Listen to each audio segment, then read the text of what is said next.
me chamo Hilda Menezes, sou acadêmica do curso de farmácia do primeiro período. Hoje a gente vai ver todo o sistema reprodutor masculino, tá? Daí eu fiz uma montagem de um esquema e vou apresentar para vocês. Bom, pessoal, eu tô com um desenho anatômico, né, do sistema reprodutor masculino, bem simples, para ficar melhor a explicação, né? Aqui temos a bexiga, né, onde se armazena a urina produzida pelos rins. Logo em seguida vem o ducto deferente ou o canal deferente. Esse canal leva os espermatozoides a partir do epidídimo, né, que é o local onde eles são armazenados após serem produzidos nos testículos, né? Temos a uretra, que faz parte do sistema urinário juntamente com os rins e as demais vias urinárias. Aí temos o pênis também, né? Logo em seguida, aqui embaixo, a gente pode ver o saco escrotal, onde se localiza os testículos, que tem aparência flácida e um pouco enrugada. O epidídimo, que é um pequeno ducto que coleta e armazena os espermatozoides produzidos pelos testículos. Olá, eu me chamo Jane Craveiro, faço parte do curso de nutrição. Estou aqui para falar um pouco sobre o sistema reprodutor feminino, né? Antes de nos aprofundarmos mais sobre o aparelho reprodutor, é importante salientar que ele é dividido em 3 partes. São os órgãos internos, que é a vagina, o útero, as trompas e os ovários. E o órgão externo, que é a vulva. E os acessórios, que são as mamas. Apesar de as mamas não fazerem parte do aparelho reprodutor feminino, elas têm uma grande importância na reprodução, né? São as mamas femininas que produzem o leite, o qual alimenta a prole. Por isso, a sua importância na reprodução. O órgão interno do sistema reprodutor feminino, que é composto pela vagina, seu canal da vagina, o útero, as trompas de falópios, né? E aqui os ovários. O canal vaginal tem cerca mais ou menos 7 centímetros de largura, mas durante o ato sexual e durante o parto esse canal dilata e pode dobrar de tamanho, né? Quando o clitóris é estimulado, o canal vaginal produz um muco que ajuda a lubrificação. No canal vaginal também é importante lembrar que existem várias espécies, né, de bactérias que formam a nossa microbiota vaginal, que tem função protetora. Elas não deixam bactérias ruins e fungos, né, patógenos se instalarem no canal vaginal, né, provocando doenças, provocando infecções. Acima do canal da vagina temos o colo do útero e o corpo do útero, que é formado, o útero tem um formato de pera invertida, né? O útero é um órgão que abriga o embrião, que futuramente se torna um feto no momento da gravidez. E para que isso ocorra, a parede do útero é revestida por um tecido chamado endometriose. É um tecido bastante vascularizado, onde o embrião vai se fixar. Esses hormônios é que mantêm o endométrio preso na parede do útero. O endométrio está esperando aquele óvulo que foi liberado ser fecundado por um espermatozoide, e aí o embrião vai ser fixado no endométrio do útero e acontece a gravidez. Caso não ocorra a fecundação, o corpo lúteo vai se desintegrando, vai parar de secretar os hormônios estradiol e progesterona. Não vai acontecer mais a manutenção do endométrio. Daí o endométrio vai ser eliminado pelo processo chamado de menstruação. Podemos observar o quanto os acontecimentos dentro dos ovários são importantíssimos para o útero, para o endométrio e o embrião. Finalizo aqui a apresentação do Sistema Reprodutor Feminino. Me chamo Arlete, sou acadêmica do curso de farmácia. Segundo período, estou aqui para falar sobre fertilização, né? Eu fiz um esquemazinho aqui para falar um pouco sobre fertilização. A fertilização da espécie humana, ela acontece na trompa de falópio, né? Inicia-se com o processo de ejaculação, com 200 a 600 milhões de espermatozoides, né? Eles são auxiliados por suas caudas e a contração muscular da mulher. A gente observa que muitos deles morrem no caminho, né, nesse percurso, pela acidez da vagina, mas muitos também continuam, né, o seu processo. E eles são atraídos por uma substância química liberada pelo óvulo, né? E ao chegar no óvulo, né, eles são barrados porque o óvulo ele possui suas camadas protetoras. A primeira camada a gente observa aqui que chama-se corona radiata. Nós temos a segunda camada, que é essa azulzinha aqui, chama zona pelúcea. Nós temos o citoplasma aqui, que é essa parte rosa. Aqui também nós temos os glóbulos, né, polar, primário, né, que é o que a gente vê aqui dentro, né? E aqui a gente vê o núcleo, correto? Esse aqui é o espermatozoide, que eu fiz uma versão maior para a gente entender um pouco melhor, né? Ao chegar aqui, o espermatozoide, quando ele chega, né, o primeiro que chega não quer dizer que é o primeiro que vai ser o que vai entrar, né? Então, o que acontece? O que toca primeiro, né? O primeiro ele libera uma enzima hialuronidase digestiva que ajuda a dispersar as células foliculares, ou seja, acontece uma reação acrossômica, né? Que é o que a gente vê aqui, ó. Aqui foi uma reação acrossômica, né? Que houve, né? Do espermatozoide. Então ele conseguiu penetrar na primeira camada, que chamamos de zona, né? A corona radiata, né? Aí aqui, ele ficou aqui nessa zona pelúcea. Essa zona pelúcea, ela tem o quê? Ela tem uma função muito importante, que é de proteção do óvulo, né? Ela tem essa função de proteger, né? E ela também libera as reações químicas, né? A gente vê que ela tem essas funções importantes também de nutrição, proteção mecânica e química e adesão e bloqueio. Ou seja, a gente observa aqui que eu fiz até um esquemazinho aqui, o primeiro, o segundo e o terceiro. Quando chega aqui no quarto, a gente já vê que o núcleo, né, do espermatozoide, ele conseguiu penetrar. Essa regiãozinha aqui que tá assim mais amarela, que é a região vitalícia, né? Quando esse núcleo ele entra, né, ele passou pela corona radiata, passou pela essa zona pelúcea, né? E passou pela essa zona vitalícia aqui. Então, automaticamente, né, há um bloqueio, né? A zona pelúcea ela bloqueia aqui para que os espermatozoides que estejam aqui fora não consigam mais entrar, porque nós sabemos que só um pode entrar, né? Então entrou aqui, né? É quando acontece que o primeiro espermatozoide, né? Ele atinge a membrana vitalícia, que é isso aqui que a gente está vendo, né? E continua, né? A gente vê que vai haver uma divisão meiótica, daí gera o pronúcleo feminino, né? A entrada do genoma masculino, que é o espermatozoide, no ovocito. E há um aumento de cálcio, porque nessa região do citoplasma também tem um cálcio, né? Daí gera o pronúcleo masculino. Com isso, né? O que a gente pode observar? Inicia a fertilização, né? Com o DNA masculino, né? Que entrou, né? Com o DNA masculino, né, que entrou, liberado dentro desse gameta feminino, né, que é o que a gente vê aqui dentro do gameta feminino. E começa a divisão celular e acontece a união do pronúcleo masculino com o pronúcleo feminino. E nesse momento que origina o zigoto, a primeira célula do ser vivo, né? O zigoto é formado aqui dentro. Então aqui se inicia, né, aconteceu a fertilização, correto? Aí vai se iniciar a primeira, segunda e a terceira semana. Então era isso que eu queria explicar sobre fertilização. Olá, me chamo Claudiane, sou do primeiro período de nutrição e hoje eu vou falar sobre as primeiras semanas de desenvolvimento embrionário, que é a primeira semana, a segunda semana e a terceira semana. A primeira semana, que é essa aqui, ela é marcada pela clivagem do zigoto, que é uma sequência de divisões mitotóticas que o zigoto vai sofrer.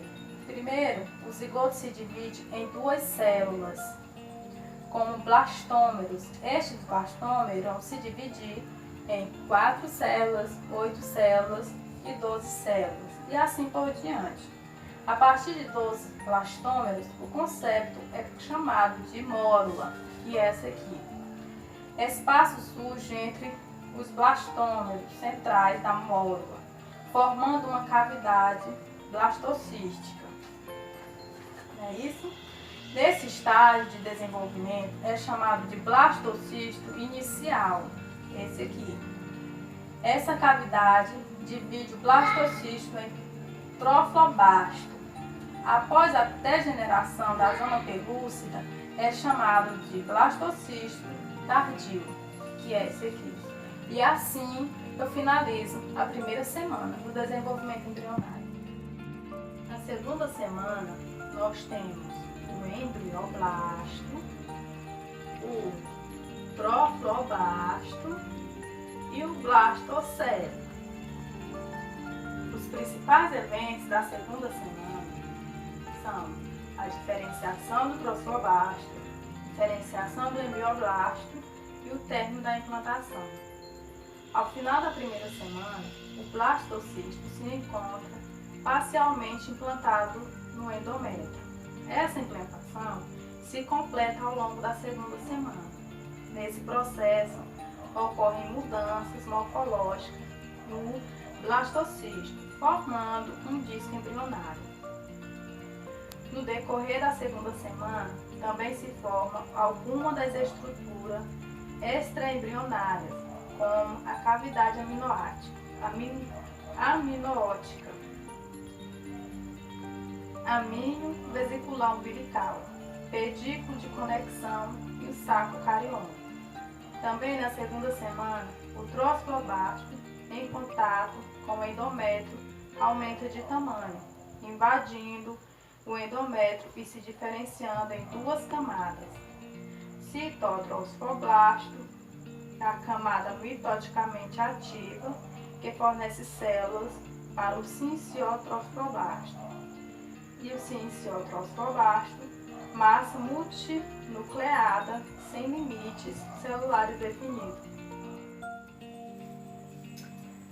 A terceira semana se inicia com grandes mudanças que ocorrem no embrião, com a sua passagem do disco embrionário bilaminar para um disco embrionário trilaminar, composto de 3 camadas germinativas.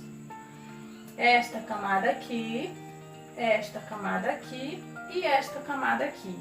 Este processo de formação de camadas germinativas é denominado gastrulação. Gastrulação é o processo que origina as camadas germinativas. Enquanto este processo acontece, o disco embrionário antipilaminar, que é esse da segunda semana, agora é convertido em um disco embrionário trilaminar, que já é na terceira semana. A linha primitiva aparece no início da terceira semana como um espensamento na linha média do epiblasto embrionário na extremidade caudal do disco embrionário.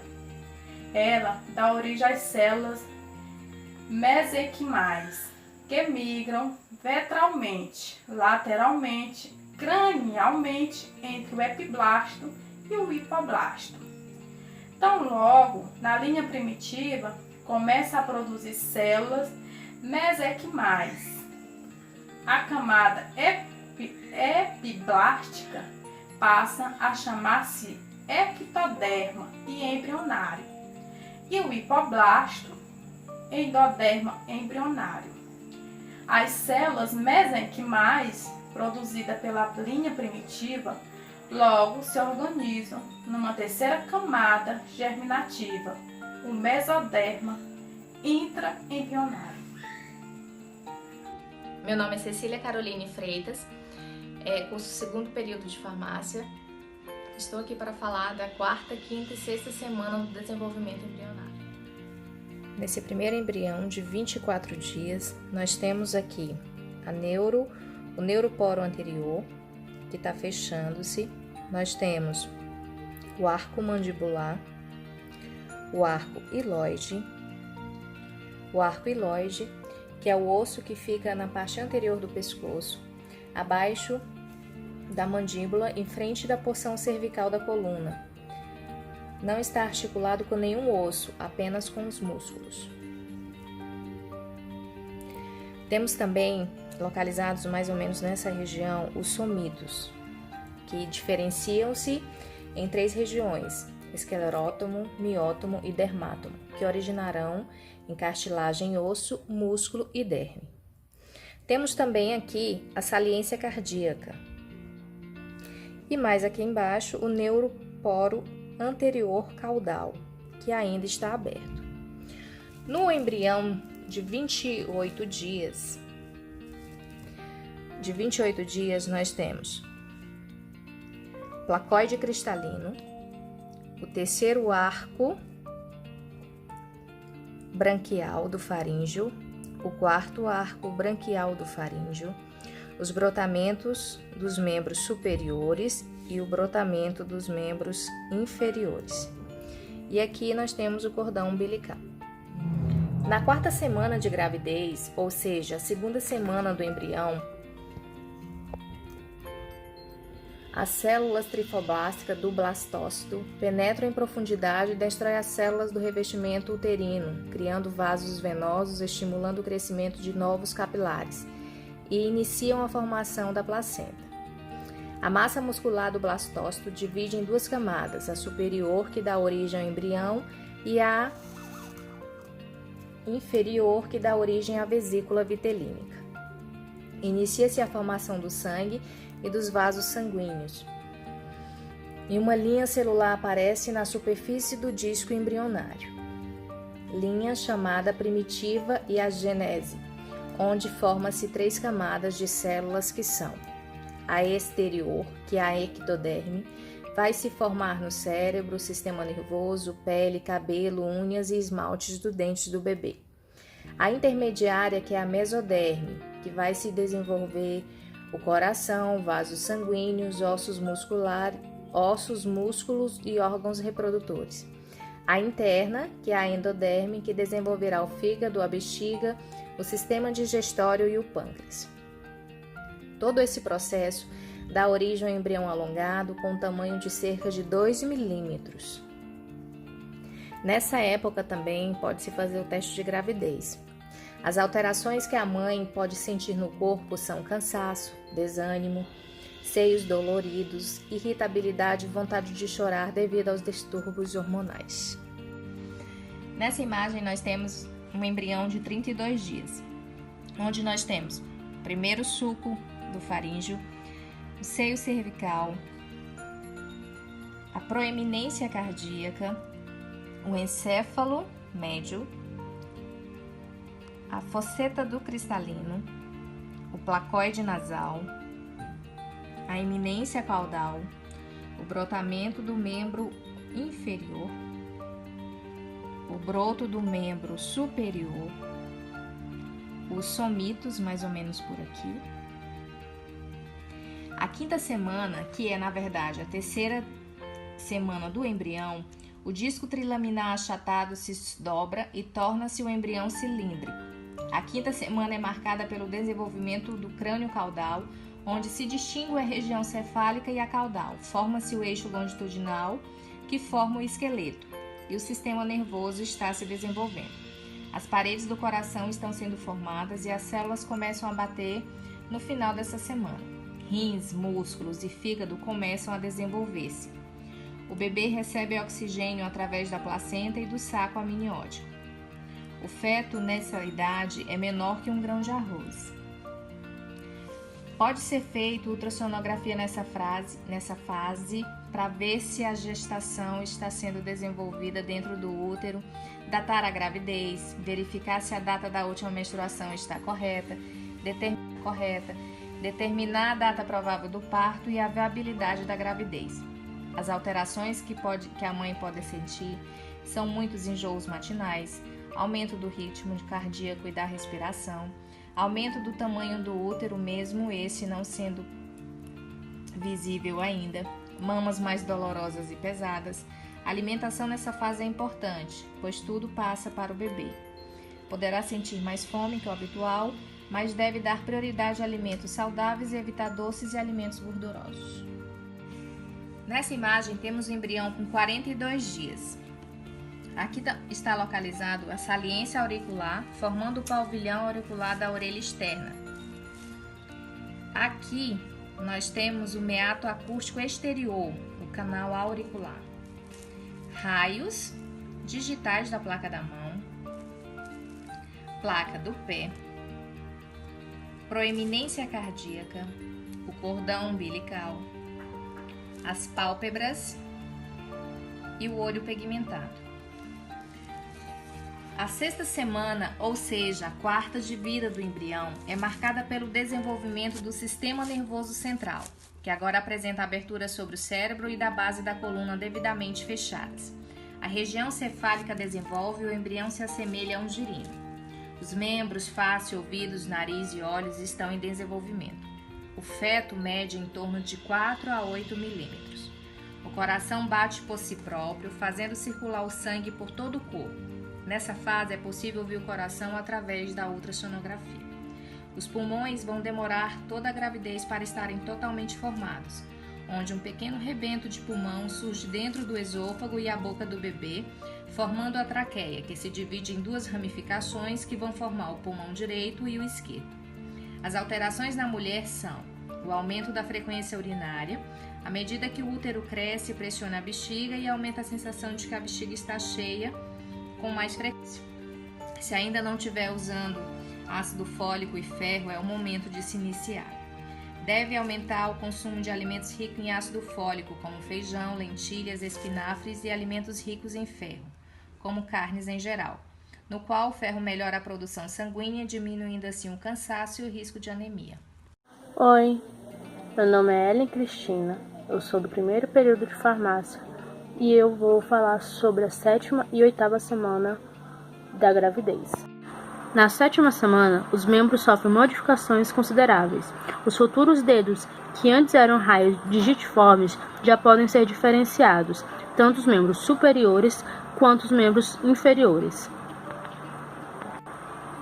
Há também a formação do pedículo vitelino. No final da 7ª semana, a ossificação dos membros superiores já se iniciou, que até então é feito de tecido cartilaginoso, porém não é visível que acontecerá só a partir da 12ª semana. Na 8ª semana, já é visível que é um ser humano. Os dedos das mãos já estão separados e o couro cabeludo começa a se desenvolver. Também acontece os primeiros movimentos voluntários dos membros. Também acontece a ossificação dos membros inferiores, começa principalmente no fêmur. A eminência caudal some no fim da semana e a cabeça do embrião ainda é muito grande. A região do pescoço e as pálpebras já são evidentes e os pavilhões auriculares começam a assumir a sua forma normal.